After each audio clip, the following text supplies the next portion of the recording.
महाराष्ट्र शासन सांस्कृतिक कार्य संचालनालय यांनी काल जो परिपत्रक आहे तो दिनांक 10 ऑगस्ट 2026 म्हणजे काल निर्गमित झालेले परिपत्रक आहे. त्याचा विषय असा बघा, हर घर तिरंगा 2026 अभियानांतर्गत राष्ट्रध्वज फडकवण्याबाबत ध्वज संहितेनुसार मार्गदर्शक सूचना. या ठिकाणी राष्ट्रध्वज फडकवण्यासंदर्भात मार्गदर्शक सूचना आलेली ती कोणती या ठिकाणी आपण पाहूया. भारत सरकारच्या हर घर तिरंगा 2026 अभियानाच्या अनुषंगाने नागरिक, खाजगी संस्था, शैक्षणिक संस्था म्हणजे आपली शाळा त्यामध्ये येते.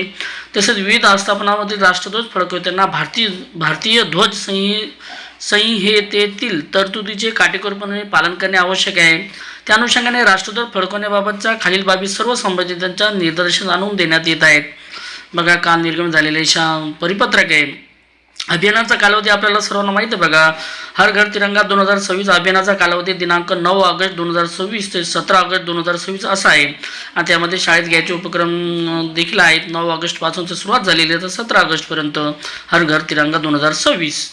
या कालावधीत नागरिक, खाजगी संस्था, शैक्षणिक संस्था तसेच विविध आस्थापनांना अभियानाच्या कालावधीतील कोणत्याही दिवशी राष्ट्रध्वज फडकवता येईल.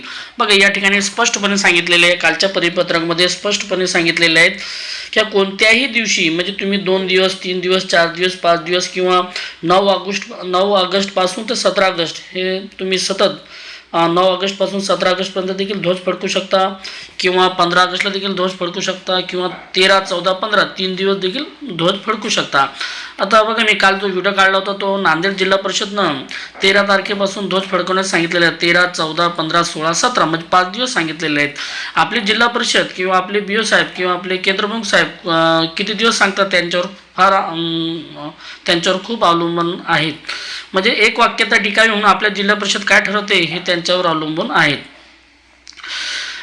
म्हणजे बघा, आपण अभियानाचा कालावधी कोणत्याही दिवशी राष्ट्रध्वज फडकवता येईल 9 ऑगस्टपासून ते 17 ऑगस्टपर्यंत. तथापि राष्ट्रध्वजाची प्रतिष्ठा, सन्मान व पावित्र्य अबाधित राहील याची देखील विशेष दक्षता घेणे आवश्यक आहे. आता बघा, दिवस रात्र राष्ट्रध्वज फडकवण्याबाबत दिवस व रात्र राष्ट्रध्वज फडकवण्याबाबत केंद्र शासनाने जुलै 2022 मध्ये भारतीय ध्वज संहितेत केलेल्या सुधारणेनुसार खुल्या जागेत किंवा नागरिकांच्या घरावर, बघा, खुल्या जागेत किंवा नागरिकांच्या घरावर फडकवण्यात आलेला राष्ट्रध्वज दिवस रात्र अशा दोन्ही वेळेस फडकविता येतो. मात्र आपली शैक्षणिक संस्था, शाळा असल्यामुळे आपण सूर्योदयाच्या वेळी ध्वजारोहण करायचे आणि सूर्यास्ताच्या वेळी ध्वजावतरण करायचं.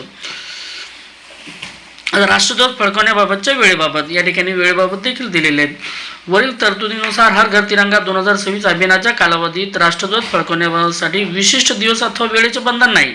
बघा, हे लोकांसाठी आहेत, बघा, जनतेसाठी या ठिकाणी का त्यांना विशिष्ट दिवस किंवा वेळेचे देखील बंधन नाही. मात्र आपण शाळा असल्यामुळे आपल्याला वेळेचे बंधन आहेत. नागरिकांना त्यांच्या सोयीनुसार अभियान कालावधीत कोणत्याही दिवशी आणि कोणत्याही वेळी राष्ट्रध्वज फडकवता येईल. बघा, नागरिकांना त्यांच्या सोयीनुसार अभियानाच्या कालावधीत अभियानाचा हा 9 ऑगस्ट ते 17 ऑगस्ट हा जो हर घर तिरंगा अभियान सुरू आहे. बघा, या दिवशी कोणत्याही वेळेस आणि कोणत्याही दिवशी राष्ट्रध्वज फडकवता येईल. मात्र राष्ट्रध्वज फडकवताना त्यांचा योग्य सन्मान राखणे तसेच भारतीय ध्वज संहितेतील सर्व नियम व तरतुदीचे पालन करणे आवश्यक आहे. केंद्र शासनाच्या उपरोक्त निर्देशांमध्ये कार्यबाबत विनंती करण्यात येत आहे. या ठिकाणी साहेबांची सही आहे. म्हणजे काल 10 ऑगस्ट 2026 हे परिपत्रक निर्गमित झालेले आहेत का आपल्याला 9 ऑगस्टपासून ते 17 ऑगस्ट जो हर घर तिरंगा अभियान राबवायचं आहे. यामध्ये किती दिवस आपल्याला ध्वज फडकायचे तर त्या जिल्हा परिषदला त्या BO साहेबांना, आपल्या केंद्रप्रमुख साहेबांना ते डिपेंड आहेत. ते किती दिवस सांगतात त्यानुसार, कारण आपल्या जिल्ह्यात एक वाक्यता टिकावी म्हणून किती दिवस आपल्याला ध्वजारोहण करायचे ते आपल्याला सांगतील.